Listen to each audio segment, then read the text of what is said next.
Hi friends, मैं अभिषेक आपका अपने इस यूट्यूब चैनल 2 मेगा क्लासेज में स्वागत करता हूं। आज टारगेट बीपीएससी में पहला सेट जो है वो बिहार स्पेशल 20 प्रश्नों का है, जिसका कि प्रश्न और उत्तर मैंने साथ रखा है। अभी मैंने प्रश्न उत्तर साथ में रखा है, बाद में जब मैं 25-25 क्वेश्चन का लाऊंगा तो उसमें आंसर फिर अलग से रहेगी। तो आइए देखते हैं। सबसे पहला प्रश्न है कि मौर्य काल में दुर्ग क्या था, अर्थात मौर्य काल में दुर्ग किसे कहा जाता था? राजप्रसाद, सीमा पर स्थित राजकीय आवास, नगर में स्थित सामरिक स्थान या नगर से प्राप्त राजस्व को? तो उत्तर है, सही उत्तर है डी, नगर से प्राप्त राजस्व को मौर्य काल में दुर्ग कहा जाता था। अब दूसरे प्रश्न पर आइए। अनुपातिक दृष्टिकोण से देखा जाए तो बिहार में सर्वाधिक वर्षा कहाँ होती है? किशनगंज, अररिया, कैमूर या पूर्वी चंपारण? सही उत्तर है किशनगंज। फ्रेंड्स देखिए, बिहार में जो वर्षा होती है, आप इसके सबसे पूर्वी यानी बंगाल से सटे इलाके, पूर्वी और उत्तरी जो इलाके हैं, वहाँ से जैसे जैसे पश्चिम की ओर आते जाएंगे वर्षा की मात्रा कम होते जाएगी। तो इस तरह से आप देखेंगे तो सबसे ज़्यादा वर्षा होती है किशनगंज में। ठीक है, अब है दूसरा प्रश्न। तीसरा प्रश्न, 1942 के भारत छोड़ो आंदोलन के दौरान बिहार का कौन सा जिला सबसे ज़्यादा प्रभावित था? 1942 के भारत छोड़ो आंदोलन के दौरान बिहार का कौन सा जिला सबसे ज़्यादा प्रभावित था? सही उत्तर है पटना, ए। पटना जो था 1942 में सबसे ज़्यादा प्रभावित इलाका था, या कहिए कि जिला था, भारत छोड़ो आंदोलन के समय। चौथा प्रश्न, महाजनपद काल में पावापुरी किसकी राजधानी थी? महाजनपद काल में पावापुरी किसकी राजधानी थी? मल्ल गणराज्य की, कौशिकी गणराज्य की, मौर्य गणराज्य की या शाक्य गणराज्य की? तो सही उत्तर है ए, मल्ल गणराज्य की राजधानी थी पावापुरी। महंत राम शरण दास पुस्तकालय बिहार में किस जिले में स्थित है? महंत राम शरण दास पुस्तकालय बिहार में किस जिले में स्थित है? सीतामढ़ी, दरभंगा, समस्तीपुर, मुंगेर? सही उत्तर है समस्तीपुर। मौर्य की राजकीय मुद्रा क्या थी? यहाँ पे मौर्य है, आप इसे मौर्य भी समझ सकते हैं। मौर्य की राजकीय मुद्रा थी पन, कनिष्क, अयस, जीतल। तो पन जो था वो मौर्यों की राजकीय मुद्रा थी, अर्थात मौर्य काल में जो मुद्रा थी उसको पन कहा भी जाता था। बिहार में सबसे पहले किस स्थान से नवपाषाण युगीन अवशेष प्राप्त हुए हैं? बेलडीहा, चिरांद, राजगीर, कुम्हरा? तो सही उत्तर है चिरांद। चिरांद जो है वहाँ से सबसे पहले नवपाषाण युगीन अवशेष प्राप्त हुए। अगला प्रश्न है, मखदूम साहब की दरगाह कहाँ स्थित है? बिहार शरीफ, राजगीर, फुलवाली शरीफ, जहानाबाद?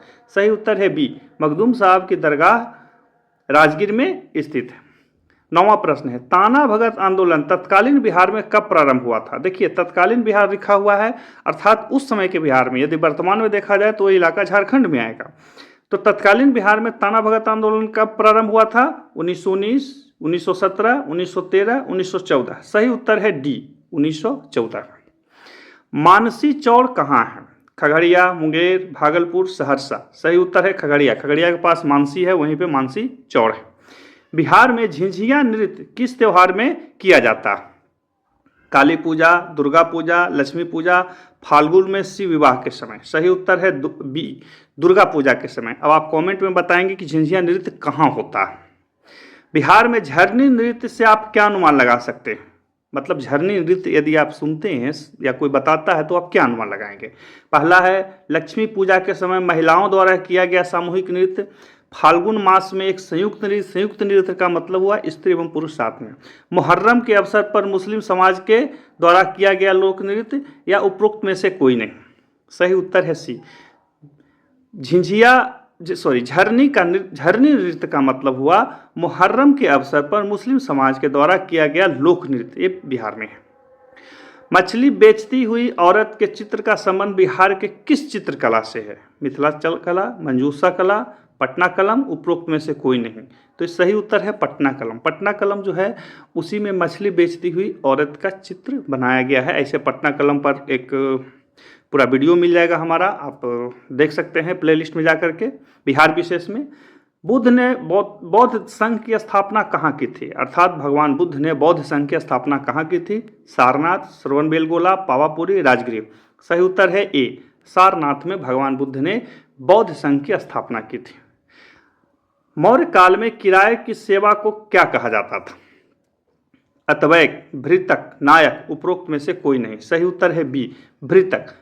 मौर्य काल में किराए की सेवा नहीं, यहाँ पे गलत हो गया, सेना होगा। क्या कहा जाता होगा? सेना।